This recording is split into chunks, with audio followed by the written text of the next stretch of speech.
Alright, so I started on this quest.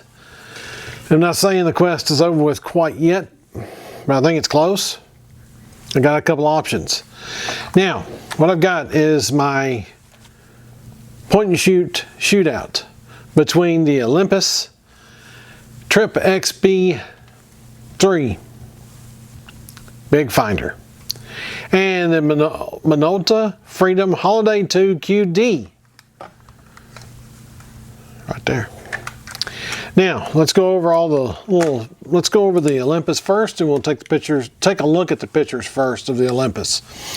So, the Olympus, the way she looks, 35mm f6.5, full auto focus, exposure, film advanced and rewind, flash, red eye detection, self timer, uses 2 AA batteries.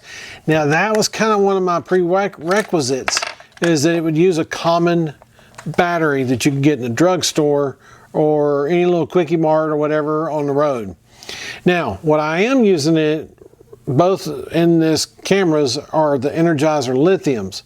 I wanted something that was pretty strong and that would last a hot minute, not die after, you know, half a dozen pictures and you have to go buy and get more batteries. I do keep a spare set of batteries with me at all times, but I wanted something that the battery wise would last. Now, this camera is in actually fairly good shape. Now this one's called the Big Finder because it has a big, huge window in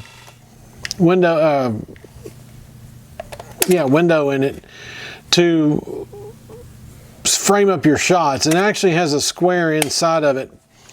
You'll see it, if I hold it up there, you can see it.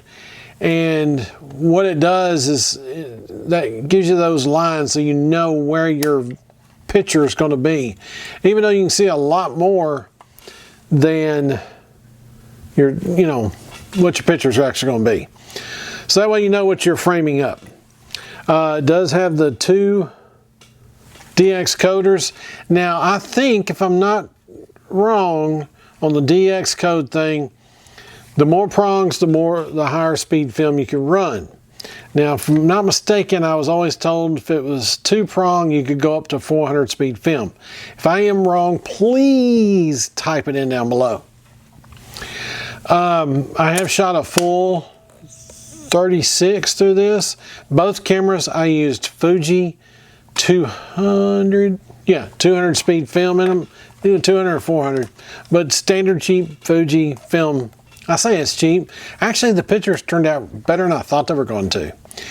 So let's take a look real quick. Now, is there any problems with this camera? It's got some dings and dangs and stuff on it, but outside of that, it's pretty dang clean. The only problem it's got is right in there. There's something in that window. I don't know what it is. It doesn't bother me a bit. I know what film I threw in it, so let's roll with it. But let's take a look at some of the pictures out of this camera, and then we'll move on to the next one.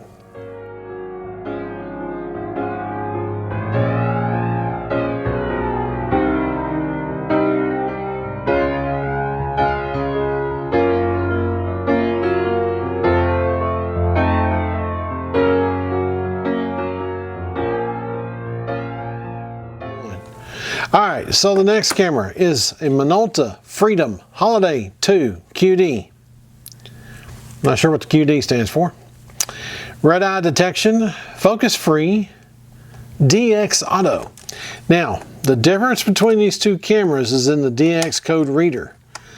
This one only has 1 prong. I don't know if you can see that or not. Let's see if I can get it to show up. It's right there. It only has the 1 prong. So I'm not too sure what that means. Honestly, I don't know. But it is full automatic camera. Slide the little lens, just like on the Olympus. Slide the little lens open. Now this, the difference. 18mm. 38mm. f5.6. I think this was f6.5. Yeah. So, a little bit better lens than this one. a little bit better lens, a wider lens. And that's kind of something I want because I'm going to be taking more landscape style shots. As you'll see in a lot of these pictures. Once again, use AA batteries. I can use the same batteries that I do in my other one. Sorry for the flash, but that's the thing. It does have a flash just like this one. The difference between the two is you can turn off the flash. Let me show you how that works. You push this, no flash. Now, I have found this one to flash in daylight, bright daylight. I found it flashing. This one will too. Matter of fact, the little green light tells you the flash is ready to go, and this thing's going to flash. It does have a date code where you can put the dates on the pictures, but I would imagine it stopped that in 1999. Guessing, maybe sooner. But I didn't put a battery back in it to see if it works. I don't care if it does or not. I don't want the data. Although that would be kind of cool to put a date code on them and use it that way.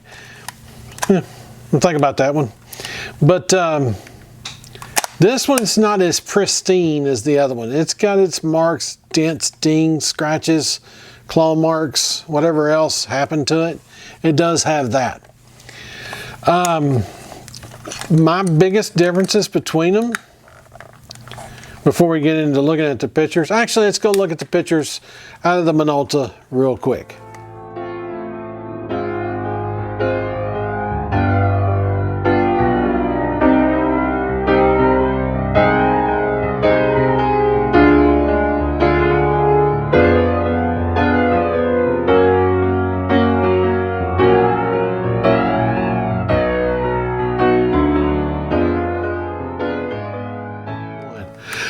So let's look at the differences between these two cameras right now.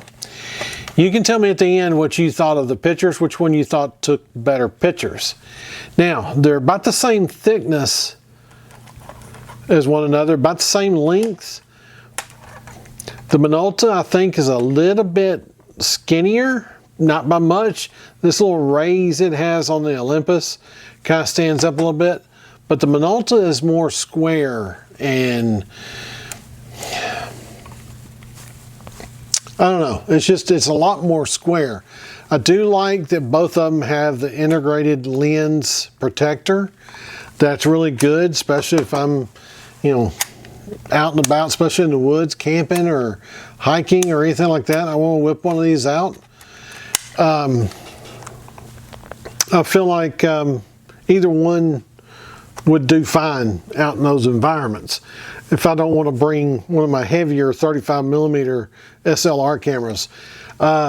They both will rewind as soon as they're done with film, and you can tell them when to rewind. So otherwise, say you've got 36 in there and you're done shooting, you don't want to put anything else on that roll. I know it's sacrilegious to kill a roll of 36 and you still have 12 more to go, but I have done it. They both have the buttons to go ahead and rewind at the point they are. This one has the little window so you can see inside and see the film you have. This one has your typical small viewfinder. This one, remember, has this big, huge viewfinder. Which one do I like out of the two? I like both. I like both, I'm not gonna lie. I like both. Okay, so looking at the pictures as they came out of the camera. And all the pictures I put up are straight out of the camera, they're straight out of developing. I didn't do any touching up on these things. That's just how they came out of the camera. My personal opinion, after looking at them a little bit and going through each one, the Olympus was clean. It was a good shot. Nothing really, no light leaks, which is good. That means the light seals are great.